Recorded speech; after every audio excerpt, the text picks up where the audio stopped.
છું પ્રિયંકા, તમે જોઈ રહ્યા છો સિટી કવરેજ ન્યૂઝ। આજના મુખ્ય સમાચાર। સાયના નેહવાલ સાસણમાં એશિયાટિક લાયન જોઈને ખુશ થઈ ગયા। International badminton sensation Saina Nehwal સાસણના મહેમાન બન્યા હતા। સાયના નેહવાલ આજે આપણા ગુજરાતના સુપ્રસિદ્ધ સાસણ ગીરની મજા માણીને ખુશખુશાલ થઈ ગયા હતા। અહીંયા તેમણે સિંહ દર્શન અને દીપડા જોયા હતા।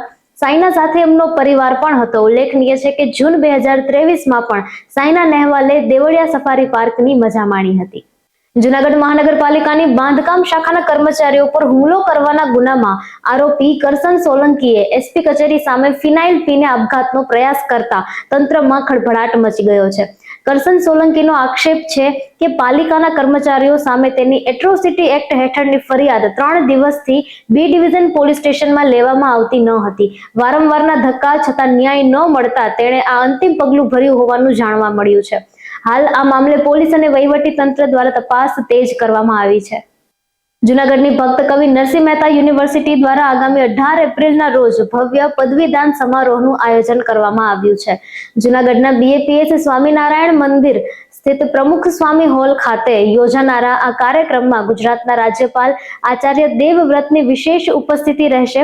કુલપતિ પ્રોફેસર ડોક્ટર પ્રતાપસિંહ ચૌહાણના જણાવ્યા અનુસાર આ વર્ષે અંદાજે 30,000 વિદ્યાર્થીઓને ડિગ્રી એનાયત કરવામાં આવશે। યુનિવર્સિટી દ્વારા આ ગરિમાપૂર્ણ સમારોહને સફળ બનાવવા માટે હાલ તડામાર તૈયારીઓ હાથ ધરવામાં આવી છે।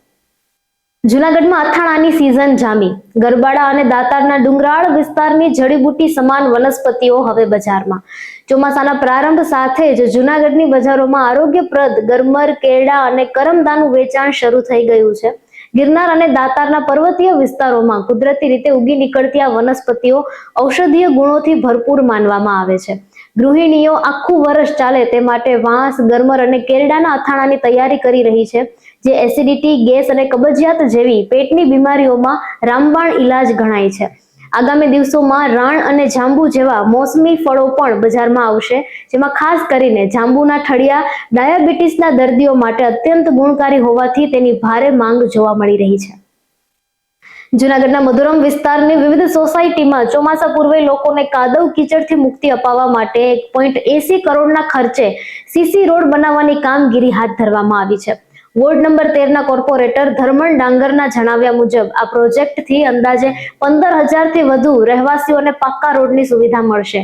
હાલમાં ગટર, પાણી અને ગેસ કનેક્શનની ચાલતી કામગીરી તેમજ મજૂરોની અછતને કારણે કાર્યમાં થોડો વિલંબ થયો છે। તેમ છતાં આગામી એકાદ મહિનામાં આ કામ પૂર્ણ કરવાનું લક્ષ્ય છે, જેથી સ્થાનિકોને ચોમાસામાં હાલાકી ન ભોગવવી પડે। જૂનાગઢના અક્ષર મંદિર પાસેના હનુમાનજી મંદિરથી મોતીબાગ સુધીના મુખ્ય માર્ગ પર પેચવર્ક અને રોડ લેવલિંગની કામગીરી હાથ ધરવામાં આવી છે।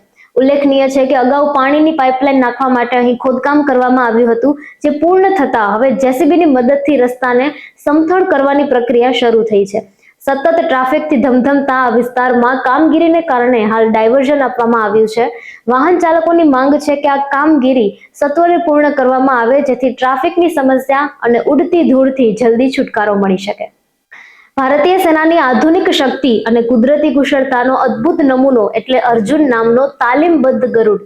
સરહદ પર વધતા ડ્રોન અને જાસૂસીના જોખમોને ડામવા માટે સેનાએ આ રિયલ લાઈફ ડ્રોન હન્ટર તૈયાર કર્યો છે। અર્જુન હવામાં ઉડતા દુશ્મનના નાના ક્વાડકોપ્ટર્સને ક્ષણભરમાં ઓળખી તેના શક્તિશાળી પંજા વડે હુમલો કરી તેને નિષ્ક્રિય કરવામાં સક્ષમ છે। આ ગરુડના માથા પર લગાવેલો નાનકડો કેમેરો રિયલ ટાઈમ વિડીયો ફીડ મોકલી જાસૂસીમાં પણ મદદ કરે છે।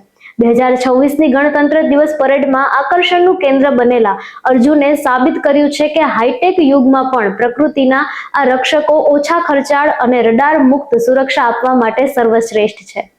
ભારતીય રેલવે તેના નેટવર્કને વધુ સુરક્ષિત બનાવવા માટે એઆઈ આધારિત ટ્રેક મોનિટરિંગ સિસ્ટમ અમલમાં મૂકી રહી છે। આ આધુનિક ટેકનોલોજીમાં નિરીક્ષણ વાહનો પર ગ્રાઉન્ડ પેનેટ્રેશન રડાર લગાવવામાં આવશે, જે જમીનની અંદર સ્કેન કરીને ટ્રેકના પાયામાં રહેલી છુપાયેલી ખામીઓ અને નબળાઈઓને વહેલી તકે શોધી કાઢશે।